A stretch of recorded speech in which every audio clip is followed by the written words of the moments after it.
हर हर महादेव दोस्तों, राधे राधे। आप सभी को हमारे आदि पूजा भक्ति चैनल में बहुत बहुत स्वागत है। ये 2024 में अनंत पूजा किस दिन पड़ेगी, इसका व्रत हम कब कर रख सकते हैं और ये व्रत हमें क्यों करनी चाहिए, इसकी पूजा विधि और ये किस तरह की जाती है, पूजा की क्या क्या सामग्री इसमें लगती है, हम घर में कर सकते हैं या फिर मंदिर में कर सकते हैं, सारी जानकारी मैं अपने वीडियो में आपको दूंगी। तो प्लीज़ दोस्तों, आप हमारे वीडियो में अंत तक बने रहें क्योंकि वीडियो बनाने में बहुत मेहनत लगती है। तो प्लीज़ आप लोग एक लाइक भी नहीं करते हैं तो मन थोड़ा छोटा हो जाता है। तो देखिए, मैं आपका टाइम नहीं वेस्ट करती हूँ, तो मैं आपको बताती हूँ। भाद्र पक्ष के कृष्ण पक्ष की चतुर्थी को हर साल अनंत चतुर्दशी मनाई जाती है।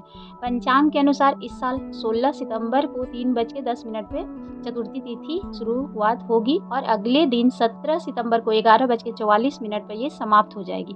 तो उदया तिथि के मुताबिक हम 17 सितंबर को ही अनंत चतुर्दशी की पूजा करेंगे और उसी दिन हम व्रत भी रख सकते हैं, क्योंकि 17 को उदया तिथि से हम लेते हैं, क्योंकि 16 को तो दोपहर में लग रही है तो उसको हम लोग नहीं मानते हैं। हम लोग उदया तिथि से हर व्रत 2 दिन इस बार पड़ रही है तो उदया तिथि से ही व्रत किया जाता है। तो देखिए, सितंबर के में अनंत चतुर्दशी की पूजा बड़े ही धूमधाम से मनाई जाती है और साल में एक बार ही आती है।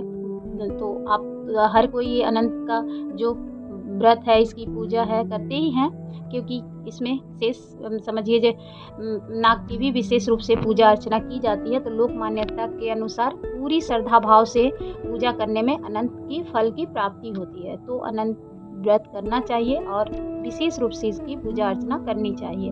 तो अब देखिए, हम आपके साथ बताते हैं कि अनंत पूजा हमें करनी कैसे।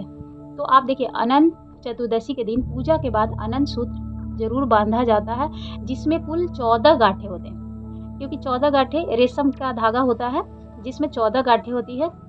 तो आप 14 गांठें वाले जो धागा होती है वो आप पहले ही खरीद ले। जैसे 17 को पूजा, आप 16 को ही लेके आ जाए। और घर में नहीं बन पाती है क्योंकि गांठ बड़ी ही मुश्किल से लगाई जाती है, तो सभी लोग नहीं बना पाते। जिन्हें आती है वो बना सकते हैं, लेकिन 14 गांठ का ये रेशम का धागा में बनती है। लाल, पीली, उजली, हर तरह की आती है। तो आप उसमें जैसे मूली चंदन का टीका लगा के पूजा अर्चना की जाती है, तो आप घर में भी कर सकते हैं। तो इसका शुभ मुहूर्त तो आपको 6:07 से 17 तारीख को 11:44 के बीच पूजा आपको कर लेनी है, अनंत पूजा। ऐसे सुबह में ही पूजा होती है और इसमें व्रत में ही रहना चाहिए। उस दिन आपको समझिए, आप 16 तारीख को नहाई खाई कर ले, क्योंकि हर व्रत में तो नहाई खाई होती ही है। 3 दिवसीय पूजा हो जाती है, लेकिन आप मतलब इसमें आप चाहे तो पूजा के बाद खा सकते हैं, लेकिन सात्विक भोजन ही करनी रहती है। मीठा भोजन करें उस दिन, नमक ना खाए तो बहुत अच्छी बात है। और अगर आप मान लीजिए नहीं कर सकते हैं तो कम पूजा करके आप खा सकते हैं। तो मीठा भोजन ही किया जाता है, लहसुन प्याज नहीं खाई जाती है। एक टाइम का मीठा भोजन किया जाता है। और ये जो अनंत पूजा है, ये बच्चे, बूढ़े, माताएं सभी लोग कर सकते हैं। और अगर आप घर में करते हैं तो मैं आपको उसकी विधि भी बता देती हूँ। तो देखिए, अगर आप अनंत पूजा घर में करना चाहते हैं तो आप एक चौकी ले, लकड़ी का, जो आप पूजा कराते हैं उसको, और उसको पीले वस्त्र, मतलब क्योंकि इसमें विष्णु भगवान की पूजा होती है, विष्णु भगवान, लक्ष्मी माँ की पूजा होती है, शेषनाग की भी पूजा होती है। तो आप पीले वस्त्र आप उस पर लगाकर और उसमें आप शेषनाग के साथ विष्णु भगवान की जो फोटो होगी वह वो रख सकते हैं, और नहीं भी होगी तो आप विष्णु भगवान की कोई भी फोटो ले लें। उसके बाद फिर आप उनको स्थापित करके और आप विधि विधान से उनकी पूजा कर सकते हैं। कलश आप अष्टदल कमल बनाकर उस पर आप कलश रखें। कलश में आप सिक्का, सुपारी, हल्दी की गांठ और रख के उसमें आप जल भरे, थोड़ा सा गंगा जल भी डाल दें, और जल भर के फिर आम का जो पल्लू होता है 5-7, आप उस पर कुमकुम और हल्दी का टीका लगा के आप रखें, और उसके ऊपर आप प्लेट रखें, चावल रखें, उसमें दीप रखें। और चावल वाइट नहीं रहना चाहिए, आपको उजला ना रखें, उसमें हल्दी थोड़ा सा लगा दें, पीले थोड़ा सा कर दें, क्योंकि विष्णु भगवान की पूजा है। तो आप उस दिन पीले वस्त्र ही धारण करें जब आप पूजा करें, तो इसीलिए चौकी पे पीला वस्त्र ही बिछाया जाता है। तो आप इस तरह से घर में कर सकते हैं। कलश, धूप, दीप, प्रसाद में केला चढ़ा सकते हैं, पीले फल, उनको फूल भी पीला दे, ऐसे लक्ष्मी माँ को आप लाल फूल भी चढ़ा सकते हैं। तो आप इस तरह से घर में भी कर सकते हैं। लेकिन घर में क्या है कि अगर आपके बड़े बुजुर्ग हैं, जो अगर आप पंडित हैं तो आप घर में कर ले, लेकिन हम तो कहेंगे कि आप मंदिर में जाकर करें, क्योंकि पंडित जी, क्योंकि जो इसमें होता है विशेष चीज़ क्या है कि इसमें मंथन करना पड़ता है। समुद्र मंथन आप घर में अकेले कर नहीं सकते, तो आपको मंदिर जाना चाहिए, क्योंकि मंदिर में क्या है कि पंडित जी आपको कराएंगे। तो आप जैसे घर में अगर सारी चीज़ कर भी लेते हैं तो आप जैसे कच्चा दूध रहता है, मिश्री रहता है, आप मतलब चनामृत भी बना सकते हैं। तो उसमें खीरे में ही आप अनंत को लपेट लें, जैसे मैं आपको अपने वीडियो में दिखा रही हूँ, आप देख सकते हैं। आप लपेट कर उसको मथा जाता है, तो आप पंडित जी के साथ करेंगे तो ये अच्छी बात है, क्योंकि पंडित जी पूछते हैं क्या मथ रहे हो, तो भक्त बोलते हैं क्षीर समुंदर। उसके बाद पंडित जी बोलते हैं कि आप मतलब पैलू, तो मतलब भक्त बोलता है हाँ पाए, तो बोलते हैं आप माथे लगाओ, मतलब सिर पे आप दोनों हाथ से जो भी आप खीरा जो मत रहे हैं उसको उठा के सर लगाना पड़ता है 3 बार। तो 3 बार आपको पंडित जी बोलेंगे,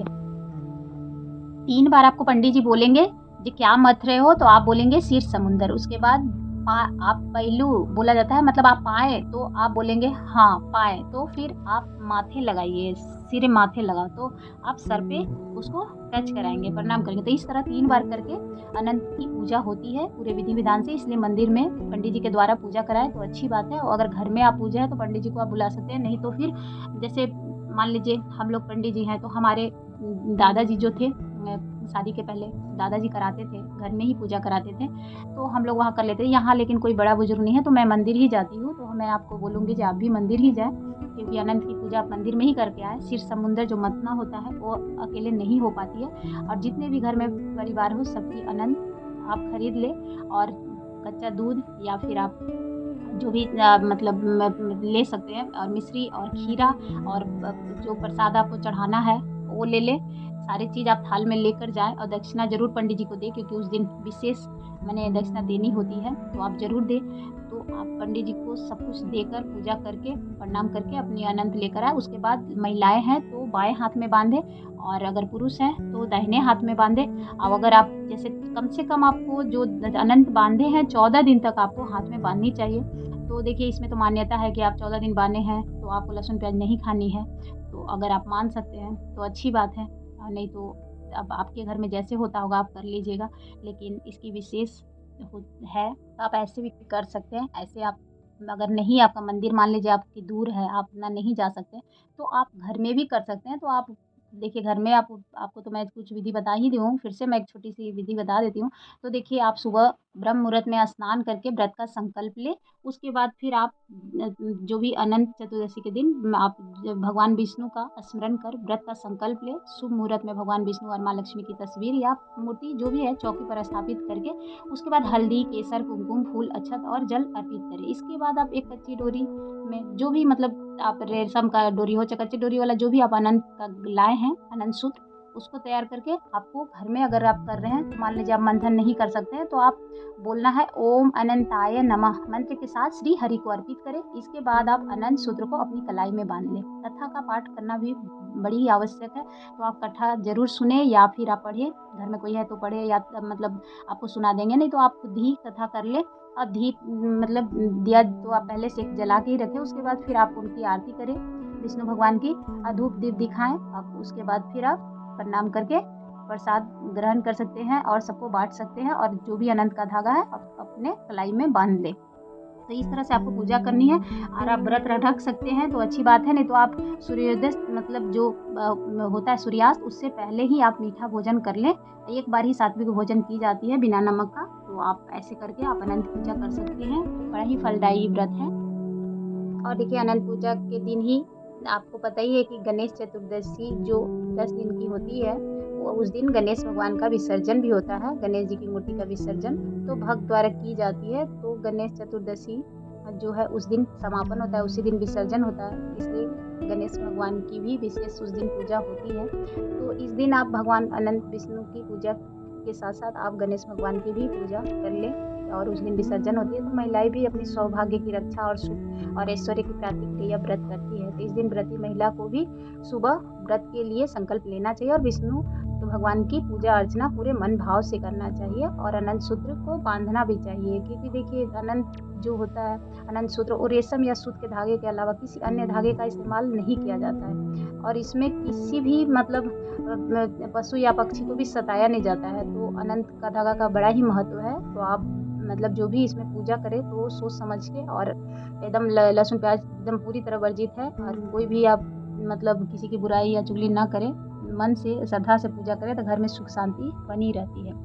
वैसे अनंत जो चतुर्दशी होती है उसके पीछे एक कहानी भी है कि अनंत चतुर्दशी की खासियत के पीछे बड़ी ही रोचक कहानी है। जो इस दिन भगवान विष्णु ने 14 लोगों की रक्षा करने के लिए 14 रूप धारण किए थे, इसलिए यह पर्व खास माना जाता है। यही वजह है कि इस दिन विष्णु जी के अनंत रूपों की पूजा की जाती है और साथ में ही 14 गांठ वाले सूत्र कलाई में बांधी जाती है। इसलिए अनंत पूजा जो विशेष रूप से की जाती है और पितरों की भी पूजा समझिए जो शुरू हो जाती है अनंत पूजा के बाद से। तो आप विशेष रूप से अनंत का पूजा करें और अपने कलाई में बांधें और अपने घर में सुख समृद्धि को बरकरार रखने के लिए ये व्रत आप पूरे भाव से कर सकते हैं। तो अगर आपको हमारी जानकारी अच्छी लगी हो तो आप मेरे वीडियो को लाइक एंड सब्सक्राइब ज़रूर से ज़रूर कीजिएगा। धन्यवाद। राधे राधे।